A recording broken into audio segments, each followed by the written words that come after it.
Muy bien, buenos días a todos y bienvenidos a nuestra sesión 13. Hoy vamos a hablar sobre la operación y mantenimiento de las estructuras de medición del agua. De acuerdo, asimismo vamos a hacer una introducción a la operación y mantenimiento de los sistemas de riego.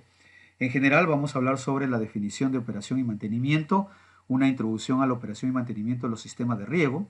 Vamos a hablar un poco sobre la operación y mantenimiento de estructura de medición, aunque la operación aquí es necesario aclarar que la operación en cierta medida ha sido abordada en las clases 7, 8, 9, 10 y 11, sí, cuando hemos visto obviamente el funcionamiento y las distintas condiciones de operación para las estructuras de medición. ¿De acuerdo? Asimismo, vamos a hablar sobre la operación y mantenimiento del medidor de flujo, sí, de las estructuras de medición automático. Esa la vamos a abordar en la próxima clase. Muy bien, ¿cuál es el objetivo de la clase? El objetivo básicamente es proporcionar a todos ustedes algunos aspectos relacionados a la operación y mantenimiento del sistema de riego y estructura de medición. ¿De acuerdo? Muy bien, entonces, ¿cómo definimos operación? ¿De acuerdo? La operación la podemos definir como un conjunto de acciones que se realizan para que los componentes de un sistema o estructura de medición funcionen de manera eficiente acorde a las especificaciones de diseño. ¿De acuerdo? Que hemos dicho, por ejemplo, cuando operamos un o un medidor partial, por ejemplo, ¿no es cierto? Debemos verificar que, digamos, las condiciones de flujo crítico se cumplan, ¿de acuerdo? Entonces, un operador partial, digamos, es un medidor de flujo crítico, ¿sí? En consecuencia, hay una serie de condiciones de diseño que tienen que verificarse, ¿de acuerdo? Muy bien, entonces, una vez más, la operación es el conjunto de acciones que se realizan para que los componentes de un sistema o una estructura de medición funcionen de manera eficiente, ¿de acuerdo? Considerando obviamente las especificaciones de diseño. Además, fíjense, recuerdan cuando hemos hablado sobre la operación de canales, ¿sí? Hablábamos de los distintos métodos de operación. Sí, dentro de ellos es la operación aguas arriba, la operación aguas abajo o la operación de canales con tirante constante aguas arriba o la operación de canales con tirante constante aguas abajo o la operación de canales con volumen, digamos, controlado, etcétera, etcétera. ¿De acuerdo?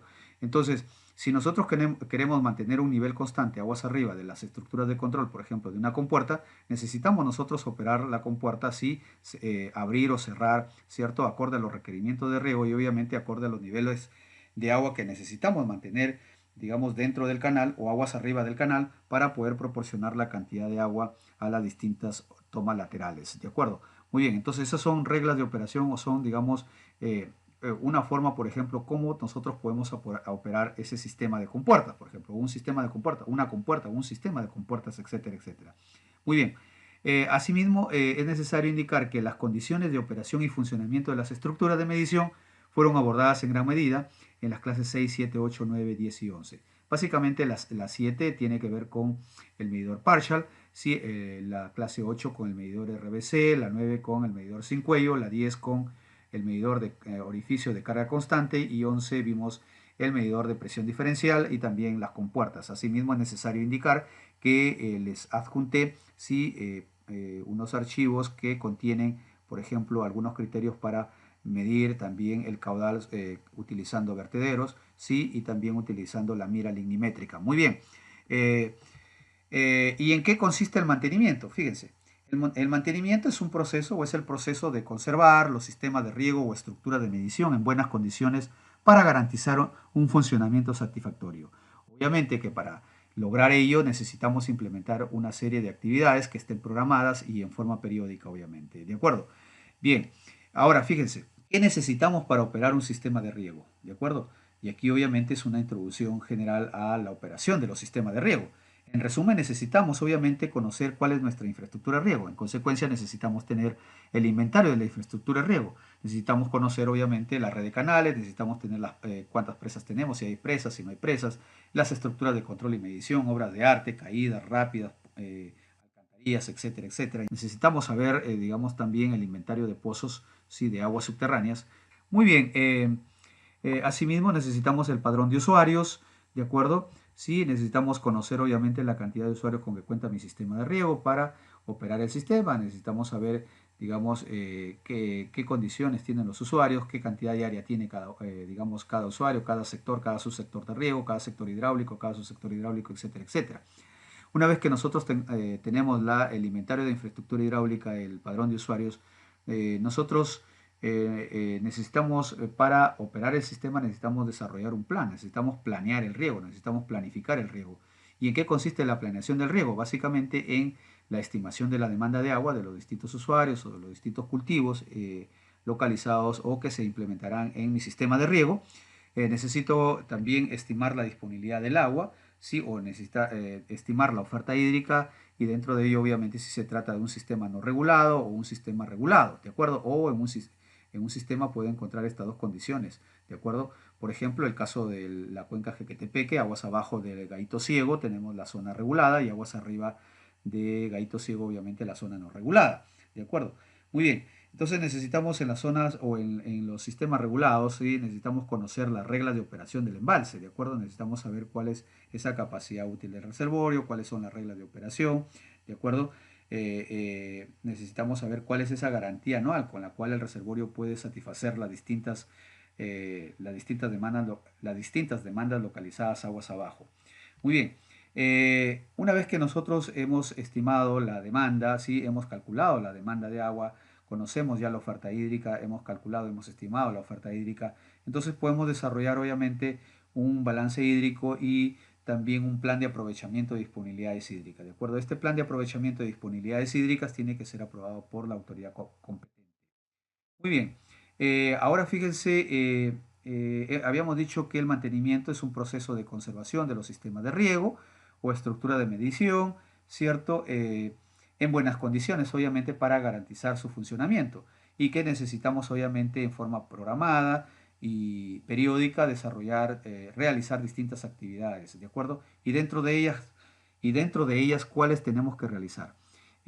Básicamente en obras de captación, por ejemplo, tenemos presas, obras de toma, plantas de bombeo, en canales y drenes también. Ahí tenemos que erradicar la vegetación, sobre todo en canales de tierra, la descolmatación que es importante, el arreglo de taludes y bordos, bermas, control de la erosión y tratamiento de agujeros, grietas, por ejemplo.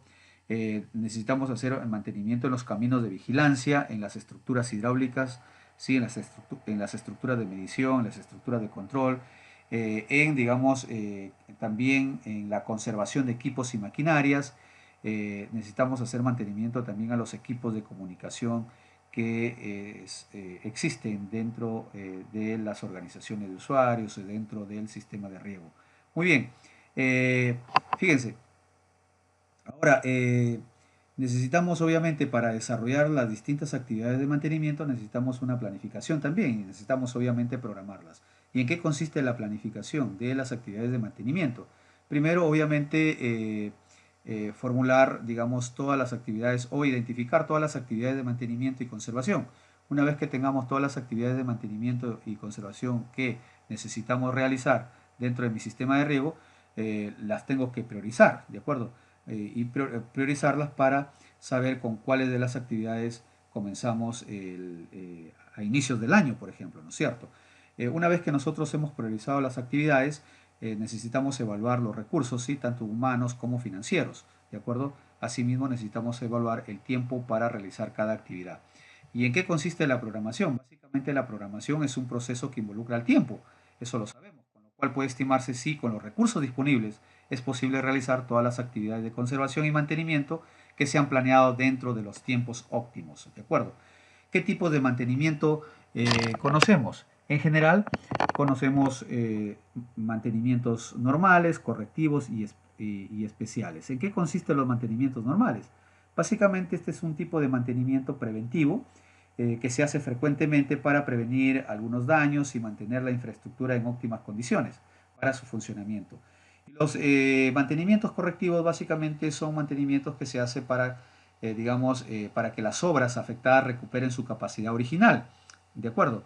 Incluyendo algunas modificaciones en la red de canales, estructuras y estructuras, etcétera, etcétera. Muy bien. ¿Y en qué consiste el mantenimiento especial? Fíjense, imagínense que nosotros tenemos, digamos, problemas con la infraestructura debido a digamos, a un desborde del río o a un desborde del canal, etcétera, etcétera. Debido a problemas de inundación tenemos problemas con la infraestructura hidráulica, etcétera, etcétera. Entonces, este mantenimiento especial es justamente o se realiza para reparar daños en la infraestructura causados por digamos, siniestros causadas por ejemplo, por terremotos, inundaciones, etcétera, etcétera. ¿De acuerdo? Entonces, para ello es necesario tener un fondo especial, una reserva, para poder, obviamente, desarrollar este mantenimiento especial. ¿De acuerdo? Y en el caso de nuestro país, por ejemplo, es muy común, obviamente, cuando tenemos desbordes de los ríos, en el norte, por ejemplo, ¿sí? Cuando tenemos el fenómeno del Niño, por ejemplo. ¿De acuerdo? Muy bien. Eh, Fíjense, aquí les muestro algunos formatos aprobados por la Autoridad Nacional del Agua. Este es el formato D, de anexo D1, que tiene que ver con la programación de ejecución física de actividades de planeamiento o del plan de operación y mantenimiento. ¿De acuerdo? Ustedes pueden ver los componentes y actividades. Tenemos la operación de la infraestructura hidráulica, el mantenimiento de la infraestructura hidráulica, desarrollo de infraestructura hidráulica, presupuesto y financiamiento, y también la capacitación y otras actividades adicionales. Muy bien, este formato fue aprobado por resolución jefatural 230-217 ANA. ¿De acuerdo? Muy bien, el siguiente formato es el anexo de 2, que básicamente tiene que ver ya con la ejecución financiera acorde a las distintas actividades del plan de operación y mantenimiento. ¿De acuerdo? Son los mismos componentes y actividades, pero obviamente ya con su financiamiento respectivo. ¿De acuerdo? En este, digamos, en este anexo mostramos el anexo S1, que tiene que ver con la disponibilidad hídrica, ¿de acuerdo? Y dentro de las digamos, actividades que tienen que desarrollarse es estimar la oferta de agua superficial al 75% de persistencia, sí, utilizando la curva de duración o la curva de persistencia, sí, eso lo vimos, si mal no me acuerdo, en la sesión 2, 3, ¿sí? Asimismo, determinar digamos, la oferta de agua superficial 75% para años secos, para años húmedos, etcétera, etcétera. Determinar los volúmenes de aguas almacenados en las presas, la disponibilidad de aguas subterráneas y otras actividades adicionales. ¿De acuerdo? El siguiente cuadro sí nos muestra, esta es una fuente del PCI 2013, ¿sí? Las distintas actividades de operación de la infraestructura hidráulica, padrón de usuarios, inventario de la infraestructura, disponibilidad de agua y control hidrométrico y sus actividades correspondientes. También puede observarse, sí, en el siguiente cuadro las actividades de mantenimiento de la infraestructura hidráulica. Muy bien, en el siguiente video les mostraré o discutiremos un poco sobre la operación y mantenimiento de las estructuras de medición como el medidor RBC, el medidor partial y el medidor sin cuello. Ok, eso ha sido todo. Nos vemos en el siguiente video. Muchas gracias.